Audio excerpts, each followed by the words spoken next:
Bonjour à toutes, bonjour à tous, soyez les bienvenus dans l'émission Comme toujours, une émission qui explore le patrimoine vivant, le patrimoine immatériel, les savoir-faire d'hier et d'aujourd'hui. Et mesdames et messieurs, aujourd'hui nous allons parler de digital, d'entrepreneuriat au féminin et de passion. Notre invitée, Jamie Sini, est une femme qui a su allier technologie et humanité, innovation et transmission.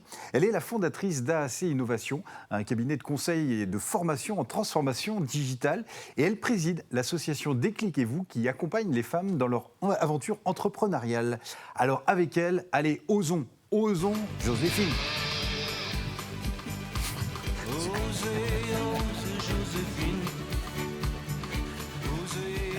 Osez Joséphine, osez Jamie. Oui, on aurait pu aussi écouter Résiste, prouve que tu existes de France Gall. Osez Joséphine, Résiste, finalement deux hymnes à la détermination, à l'audace, à la liberté d'être soi. Voilà une belle illustration musicale de notre invitée, car il faut dire que Jamie est tombée dans la marmite du digital quand elle était petite. Par ici, l'AZERTY. Pour elle, pas de potion magique, mais un clavier, des lignes de code et une curiosité insatiable.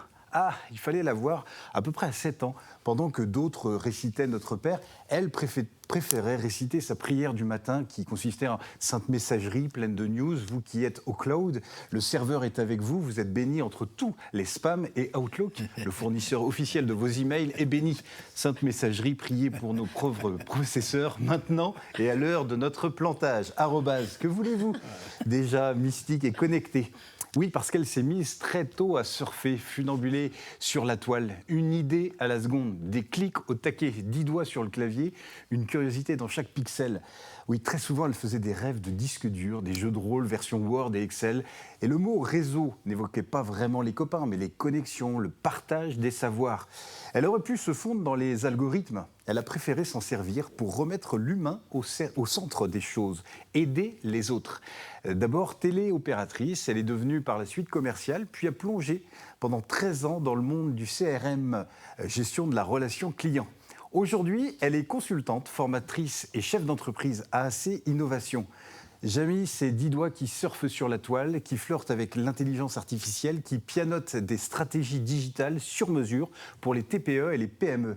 Elle passe ses journées connectée, fait le pied de grue sous les fenêtres de son écran en quête de solutions innovantes. Écran total, 24/24, connecté jour et nuit. Sa devise, aide-toi et le logiciel t'aidera. Mais Jamie, c'est aussi une femme qui ose, oser entreprendre, oser créer, oser accompagner. Elle a cofondé l'association Décliquez-vous pour aider les femmes à lever les freins et puis toutes les croyances limitantes qui les empêchent de créer leur propre entreprise. Car oui, mesdames et messieurs, les femmes qui osent ouvrent leurs ailes et ont des rêves plein les poches. Les femmes qui osent font souvent un cadeau à la petite fille, l'enfant qu'elles étaient. Les femmes qui osent savent que le parachute ne s'ouvre qu'après avoir sauté. Les femmes qui osent peuvent se tromper, échouer, déranger, mais au moins elles ont osé et sont sans regret. Les femmes qui osent grandissent à l'intérieur, ouvrent des chemins. Ce sont des femmes qui s'aiment. Jamie est de celles-là. Celles qui n'attendent pas qu'on leur dise « allez, vas-y », celles qui prennent la lumière sans demander la permission, celles qui innovent, qui forment, qui accompagnent avec générosité, exigence. Une entrepreneuse qui trace sa route, qui tend la main, qui inspire et encourage. Alors, comment est-elle devenue chef d'entreprise? Pourquoi avoir créé l'association Décliquez-vous? Quels sont les objectifs, les actions de cette association? Et comment accompagner des femmes dans leur parcours? Quels sont les freins spécifiques que rencontrent les femmes qui souhaitent entreprendre? Voilà autant de questions que nous allons poser à notre invitée, Jamie Sini. Bonjour. Bonjour. Bienvenue. Bonjour à tous. Merci. On est très heureux de vous avoir sur le plateau. Peut-être qu'avant de se lancer dans notre discussion, permettez-moi de vous présenter nos deux surfeurs du net plus ultra. Ils sont branchés sur courant alternatif. L'un cuisine les algorithmes à la poêle, l'autre explore les traditions cachées derrière le numérique. Ce sont nos deux Jean-Pierre Bertrand d'Arexpo et Jean-Pierre Pouvreau, chef cuisinier. Bonjour. Bonjour Jérôme. Comment on va? Ben, on va bien, comme on aime bien, dans le Huvat. Ouais. Alors vous pouvez décrypter aussi. Hein. C'est du ch'ti. Non, c'est du patois vendéen. C'est du vendéen. Ça va quand on veut bien le faire aller. Ça va comme on l'aime bien. Donc ça va, je suis vat. Voilà. Ça va comme on l'aime bien, donc je suis vat. Il assurera la traduction toute l'émission. Et puis alors, qu'est-ce que ça vous inspire, le digital? Ah ben moi, ça m'inspire le printemps. inconsciemment, dans oui. mon inconscient. C'est mon inconscient qui me gouverne, moi. C'est Et très donc, bien. c'est le printemps, on profite de l'environnement du printemps. Donc, il y a plein d'herbes qui poussent. Et donc, c'est un fromage blanc aux fines herbes, du Marais, entre autres. Très C'est que des recettes très simples à faire. Eh bien, on en parlera Plutôt dans un que de instant. les acheter toutes faites, on peut les réaliser soi-même. Très bien. Jean-Pierre Bertrand, ça va, il vous reste des cheveux parce que vous avez dû vous creuser la tête pour trouver des archives sonores sur le digital. Art Expo, ils ont ça, ils numérisent beaucoup, ça c'est sûr. Mais est-ce que quelle source audio vous aviez et vidéo? Ben, disons que quand j'ai lu sur la toile le parcours de notre invité et puis en gros l'environnement des femmes avec lesquelles elle navigue, ça m'a ramené dans une réflexion que c'est un bouleversement total. Ah oui. Qu'aujourd'hui, on ait cette réflexion pour l'avenir. Et j'ai tout de suite repensé à toutes ces femmes que j'ai rencontrées, que j'ai écoutées. Et je me suis dit, mais... Ça fait écho. Ah oui, ça a tout de suite fait écho. Et j'ai donc fait le choix de faire entendre deux femmes, une qui est née en 1900, l'autre en 1928, sur comment s'est décidé leur avenir. Et puis comment on se raconte aussi. Ah bah oui, ça, Intéressant. on n'est plus dans le même monde. Hein. Donc voilà, c'est comme ça que j'ai cherché à illustrer notre échange. D'accord, on écoutera ça dans un instant. Jamie Sini, vous êtes chef d'entreprise. Votre parcours professionnel, c'est lequel? Et qu'est-ce qui vous a conduit à créer AAC Innovation? Alors, mon parcours professionnel, c'est... Alors, il y avait un portrait un peu fantaisiste, tout n'est pas vrai, hein, j'imagine. Si, bon, il y avait des choses vraies. Il y avait des choses Donc, vraies. effectivement, j'ai commencé en tant que téléprospectrice C'est vrai. chez France Télécom à l'époque. Ouais. Et en fait, j'ai évolué un peu à tous les postes de l'entreprise jusqu'à devenir un peu chargée de mission, justement dans l'entreprise CRM Infocom au Sable d'Olonne, où j'ai fait beaucoup de choses. Et en fait, j'étais un peu une intrapreneuse, c'est-à-dire que j'étais une entrepreneur dans l'entreprise où je gérais plusieurs choses. J'étais chargée de mission, donc j'étais un peu là pour régler les problèmes, essayer de trouver des solutions. Mais dans l'ombre. Dans l'ombre, effectivement. Et j'ai eu besoin, à un moment, à l'aube de mes 40 ans, de plus de reconnaissance. Parce qu'en fait, c'est vrai que je me disais, je fais plein de choses, mais on me félicite jamais. Enfin, je vois pas forcément les résultats. J'ai pas forcément d'objectifs. Et ça m'a donné envie, en fait, de créer mon entreprise. Et donc, j'ai eu un déclic bien avant, mais j'ai jamais osé. D'accord. Et j'ai pris confiance aussi dans l'entreprise. Et j'ai osé créer, donc il y a maintenant, je dis 10 ans, mais non, en fait, c'est 7-8 ans, créer mon entreprise AAC Innovation. C'est accompagner et accélérer le changement dû à la transformation numérique et du digital. Et c'est un peu mon parcours jusqu'à la création de mon entreprise. Et les services que propose l'entreprise, c'est de la formation? C'est ça, c'est du conseil, de l'accompagnement et de la formation, parce que je suis également organisme de formation certifié Calliope. Donc j'accompagne les entreprises, les chefs d'entreprise, les salariés des entreprises à monter en compétences pour avoir plus de visibilité sur le web. Et donc, ça, c'est plus qu'indispensable aujourd'hui? Ah oui, une entreprise qui n'est pas sur le net, c'est difficile? Je pense que toutes les entreprises ont compris qu'il fallait être sur le web aujourd'hui pour être vues. Après, elles n'ont pas forcément toutes les compétences. Elles n'ont pas encore, elles aussi, eu le déclic pour certaines. Mais c'est vrai qu'aujourd'hui, on vient me chercher souvent, comme a dit monsieur tout à l'heure, parce qu'ils ne savent pas par quoi commencer, ou c'est un peu nébuleux. Et oui, c'est indispensable aujourd'hui. C'est indispensable et il y a un vrai défi pour les entreprises. Il y a un défi, effectivement, aujourd'hui, en ce moment, plus que jamais, parce que si on n'est pas vu, on n'est pas acheté, en fait. On n'est pas acheté, Donc, plus on est vu, plus on est reconnu dans son expertise, plus on rassure les personnes qui ont des besoins, et plus on vient vers nous. Donc, c'est vrai que le défi et l'enjeu, c'est de savoir faire passer les bons messages et faire vraiment transmettre son expertise au travers de ce, ce flou, ou même ce flot d'informations. Comment on fait sa place. Et puis, c'est aussi des activités, même si on peut être très entouré, très solitaire, il y a besoin parfois aussi d'avoir un peu un regard extérieur, un peu de recul sur la pratique. Donc, j'imagine que l'entreprise, elle arrive aussi à ce moment-là pour accompagner ces TPE ou PME. Oui, tout à fait. Moi, souvent, mes clients sont des entreprises, des PME locales, vendéennes, du Pays de la Loire, qui sont un management en râteau, où il y a le chef d'entreprise et les salariés. Il n'y a pas de service communication, il n'y a pas de service RH. Et en fait, il y a une assistante. Et souvent, on donne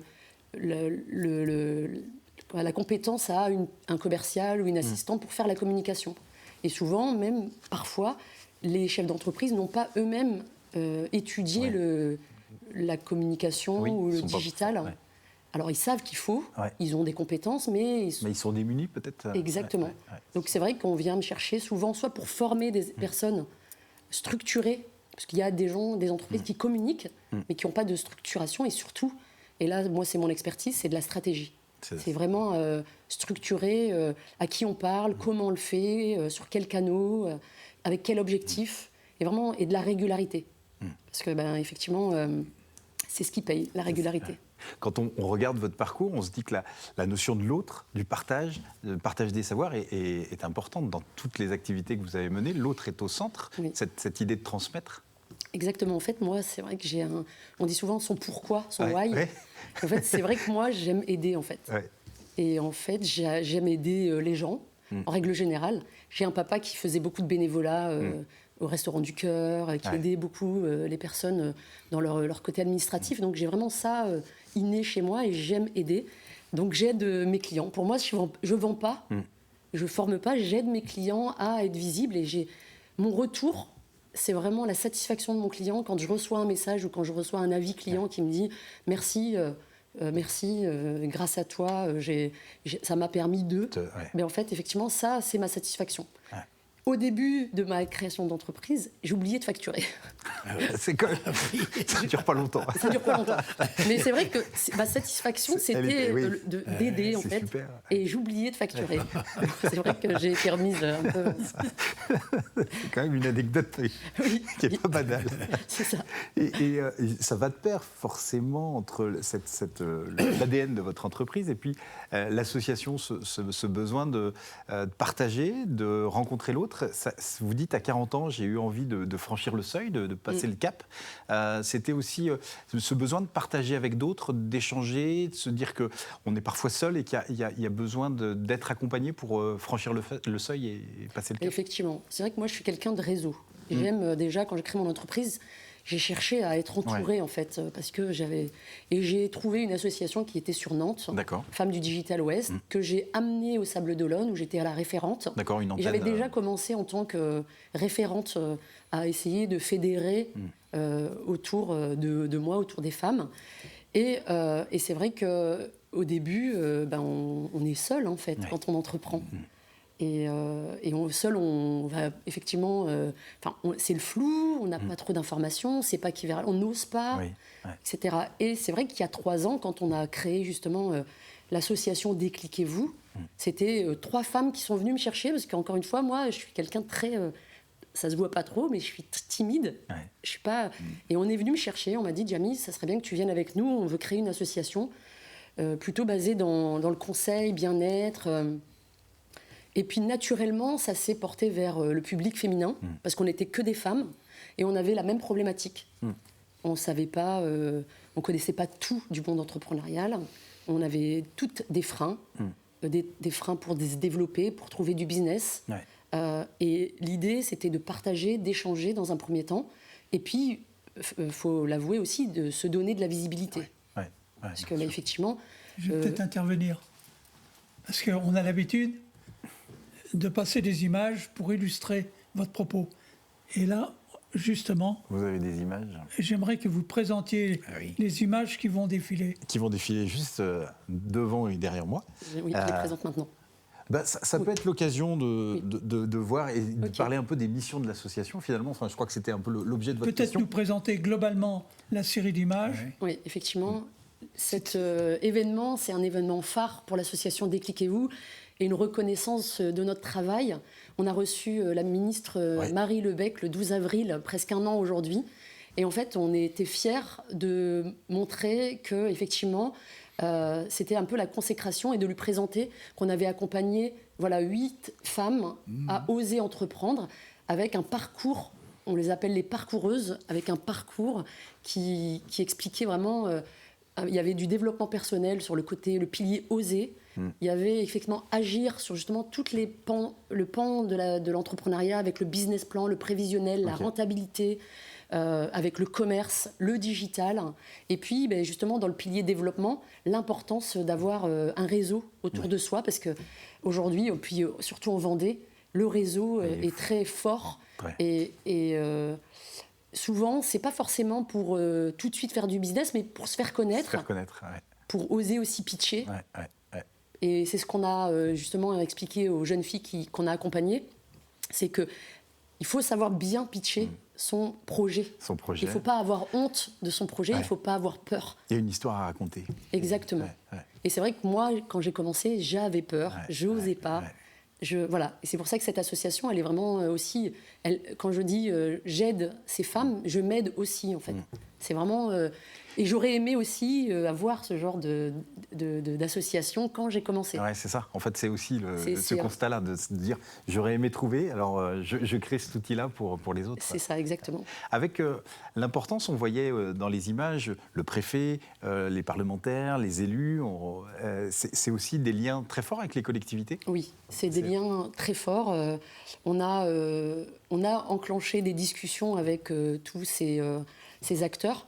On est même, on est toujours, mais même avec aujourd'hui les subventions, c'est un peu compliqué, mais on est membre du PAREF, on est signataire du PAREF. Le PAREF, c'est le plan d'action régional pour l'entrepreneuriat féminin au Pays de la Loire.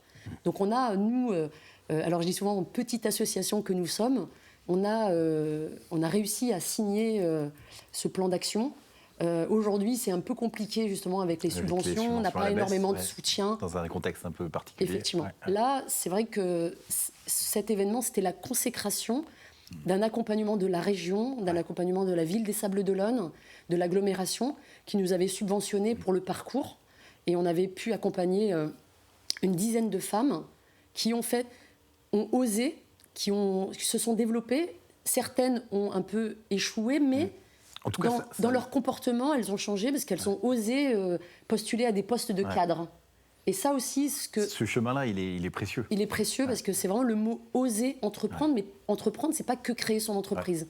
C'est entreprendre des projets un peu plus ambitieux. C'est se réaliser. Se réaliser, exactement. C'est ça. Eh bien, je vous propose, Jamy, qu'on marque une petite pause, puisqu'on va passer à table avec notre Jean-Pierre Pouvreau adoré. Nous rêver. Oui, c'est une petite question. Ça veut dire quoi, pitcher? Alors, présenter son activité. Ah, voilà, d'accord. Peut-être qu'il y a un mot en patois. Pitcher, raconter une histoire. Comment présenter? J'ai pas le lien entre les deux. Pour moi, je l'ai pas. Ouais. Ah ouais. On demandera à Jean-Pierre Bertrand de réfléchir. Peut-être qu'il aura une proposition. Merci. Et deuxièmement, dans votre association féminine, vous prenez les hommes efféminés? Oui, on prend même les hommes. Ah, voilà. Tout court. Ah oui, vous prenez les hommes. Non, mais voilà, c'était... Voilà, merci. Très bien, mais maintenant, pitchez donc.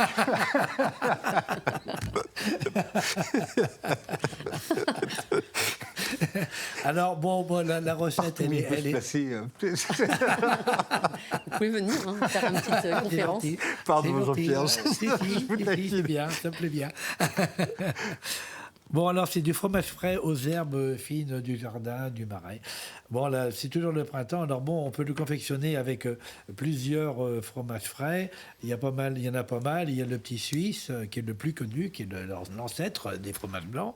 Et le Saint-Moret, la Feta, la Ricotta Italie, le mascarpone Italie, la Brousse, etc. Tout ça, c'est des fromages blancs avec lesquels on peut travailler. Alors, en gros, c'est bête et méchant. Plutôt que d'acheter du boursin, par exemple, vous achetez pour 250 grammes de fromage fromage frais, vous mettez 2 gousses d'ail finement hachées, et puis après vous le mettez un mélange d'herbes fines. Moi j'aime bien la ciboulette, alors on dose les herbes suivant ses goûts. Hein.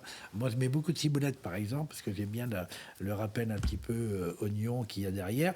Un peu de cerfeuil, un peu d'aneth, coriandre, pourquoi pas de la sanguinite du Marais si on en trouve. Très très peu, parce que c'est très fort. Et tout ce mélange-là, on a la moitié des herbes, on le mélange avec le fromage blanc, et après on le roule sur un papier sulfurisé avec huilé, comme ça évite qu'il colle.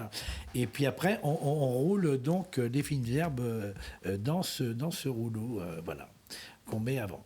Voilà. J'ai été assez clair. Vous pitchez parfaitement bien. On est bien pitché. C'est ça, pitcher sa recette. Bon, Pitcher voilà. sa recette. Et alors après, donc, on laisse ça rassir une ou 2 journées et on le déguste avec du pain rassis avec bonheur. Bon, bah, très bien. Voilà. Ça donne envie. En fait, vous pitchez depuis de nombreuses années. Vous êtes comme Monsieur Jourdain, finalement. Ouais, peut-être. Vous le faites sans le savoir. Jamie, d'ailleurs, si on devait comparer le digital à un plat, qu'est-ce que vous choisiriez et pourquoi? C'est aussi donner à voir, donner l'envie, donner. Oui, être un visible. plat. Wow. Pas facile. Pas facile. Hein. Un plat qu'on partage. Qu'on partage. Ouais. Parce qu'on partage des informations sur les réseaux sociaux aujourd'hui. Ouais. Et qu'effectivement, un plat de partage, Qui rassemble. qui rassemble une paella, Une paella. pourquoi pas, un cassoulet, Ah oui. Eh ben voilà. Couscous. un couscous. Oui, Ah c'est oui. vrai, j'y ai pas pensé. Ah oui. Un couscous. Donc un plat qui est partagé et qui est plein de couleurs, plein d'éléments qui permettent effectivement plein de personnalités, plein de personnes différentes, De saveur. de saveurs. Oui. On voyage. On voyage. On poursuit le voyage. On va passer la parole à Jean-Pierre Bertrand de Bouche à Oreille pour sa deuxième partie de chronique. Tout à l'heure, vous me tendiez une perche pour trouver un mot sur Oui. les petites histoires Pour pitcher. Oui. Pitché. Comment on dirait? de bagoyage. Bagoyage. Bagoyage. De bagoyage. Un bagoyage. Je connais J'ai entendu ça dans le bocage. D'accord. Je Ah ne connaissais pas dans notre marais, nous. Non. Mais c'est lui qui a du bagou. Ah, D'accord. oui. Mais le bagoy. Oui, le bagoy. Ah oui. Eh bien, chez le bagoyage. Je suis de bagoyage. Vous connaissez Voilà. Pouit. Eh bien, bagoyer. Bagoyon. Bagoyon. Ouais, c'est Oui. ouais, le bagou. C'est ça. Je vous disais tout à l'heure que ces développements, pour aujourd'hui créer quelque chose, se trouver à une voie professionnelle, etc., étaient aux antipodes de ce qu'ont vécu nos grands-parents, puisque, je ne sais pas pour vous, mais en tout cas pour moi, je n'ai rien décidé de mon avenir. C'est mes parents qui ont Qu'on tranche. tout réglé, absolument tout. Et ça a été pour mes frères et mes sœurs. C'est sûr. Et puis c'est le cas pour beaucoup. C'est sûr. Moi, je voulais faire pilote d'avion. On me dit, tu seras cuisinier. Alors, je suis parti dans cette idée-là et je me suis dit, est-ce que c'est ma génération ou est-ce que c'était comme ça avant? Et donc je suis allé dans les archives un petit peu plus anciennes et on va entendre une première personne qui s'appelle Marie Mandin, qui était née en 1900 dans l'île de Noirmoutier, dans un petit village qui s'appelle l'Épine. Et elle va parler des premiers travaux à la sortie de l'école. On écoute. Mais moi, j'ai sorti de l'école, c'est-à-dire que j'ai eu 14 ans au mois de juillet. Ou sinon, on sortait à 13 ans. On sortait à 13 ans. 13 ans d'école. Et alors, bon, qu'est-ce qu'elle faisait une fois sortie de l'école? Une fois Je parle sortie des de- femmes, moi, hein. Je parle des Ouais. femmes. Quand on était sorti de l'école, eh ben, on s'en allait au champ avec nos parents. On s'en allait tout de suite, aussitôt qu'on était sorti de l'école. Quand c'était au mois de juillet, ben, on s'en allait dans les champs pour couper le blé. Et puis pour porter le sel. Oui.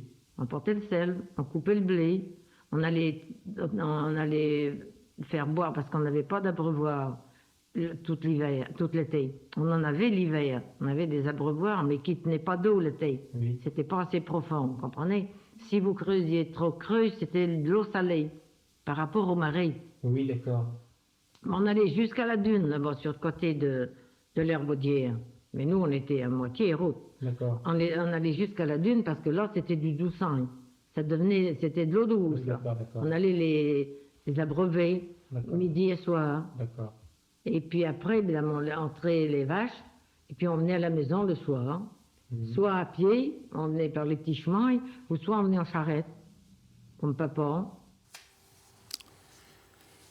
Voilà, cette femme a effectivement été paludière. Et comme elle l'a dit, à 14 ans, elle portait le sel dans les marais salants. Donc pour, en gros, positionner, porter le sel, c'est une sorte de panier où il y a en gros 10 kilos de sel dedans. Et dans les marais salants, on marche pieds nus. On marche pieds nus. Et on imagine à 14 ans porter des paniers de sel sur la tête à 14 ans. Ouais. Je trouve que les conditions de ces gens, c'est quand même douloureux avec le recul en disant mais nos grands-parents, ça a dû être terrible. Hein, ils s'en plaignent jamais. Et le comble, c'est que cette femme est devenue professionnellement une paludière. C'est-à-dire que le restant de sa vie, elle est quand même, malgré ses difficultés à l'adolescence, c'est dur. On va entendre une deuxième. Très rapidement. Oui, très rapide. C'est Hélène Bordron de Saint-Fulgent qui nous parle, ses parents tenaient une tuilerie. On écoute. Mais le soir, en arrivant d'école, allez, à la tuile. Il n'y avait rien qui aimait mieux C'était pas par mille que ça. que de ramasser la tuile. Et il allait plus vite que... Puis il n'y avait pas le mal au dos, puis là, forcément. Mais alors la tuile étant sec, elle n'était pas lourde. Puis on la mettait par 10. Et puis une qui appuyait les 10. Oui, il me rappelle, il faisait... Mais alors c'était un goût de ramasser la tuile. Ah oui, Un goût de ramasser la tuile. c'était l'activité de la sortie de l'école. Ben, c'est-à-dire que la sortie d'école, oui, ben, on avait le catéchisme à apprendre, la grammaire et puis l'arithmétique. Bon, ben, c'était pas les devoirs d'aujourd'hui, hein, c'est pas ça. Mais c'est pour dire que j'aimais faire ça. Puis j'ai fait ça très jeune, et puis ma soeur pareil. Hein. Oui. J'aimais mieux ça qu'à la presse. Mais dans les moments, à 8 ans, on ne travaillait pas à la presse. Mais à 14-15 ans, on maniait la presse. Et puis, la presse, c'est-à-dire que la presse... Eh oui, les choix, effectivement. On m'a mis à la presse et j'ai fait ça. Ouais. Merci beaucoup, Jean-Pierre. Parcours d'entreprise, de chef d'entreprise. Vous avez un rendez-vous avec Déclic et vous à nous donner, peut-être, pour conclure. Donc je vous donne rendez-vous, en fait je donne à toutes les femmes et hommes, hein, Oui. des femmes qui ont un projet, qui ont déjà créé, des hommes et des femmes, des experts hein, qui peuvent accompagner les femmes à oser. Hein. Pour l'association, on a rendez-vous le lundi 5 mai à 8h du matin. C'est un petit déjeuner à Up to Play, au centre commercial d'Ilium, au Sable d'Olonne. Au Sable d'Olonne. Bah, Jean-Pierre, vous y serez ? Voilà. Oui, mais je vais regarder voilà. avec plaisir. Allez, premier client. Merci beaucoup, Jamie. Merci beaucoup. Et puis bon vent à vous. Merci. Et puis réussite à toutes Bravo. ces femmes qui osent. Merci. Merci, à bientôt. À bientôt. À bientôt. À bientôt. Très bien. J'ai failli.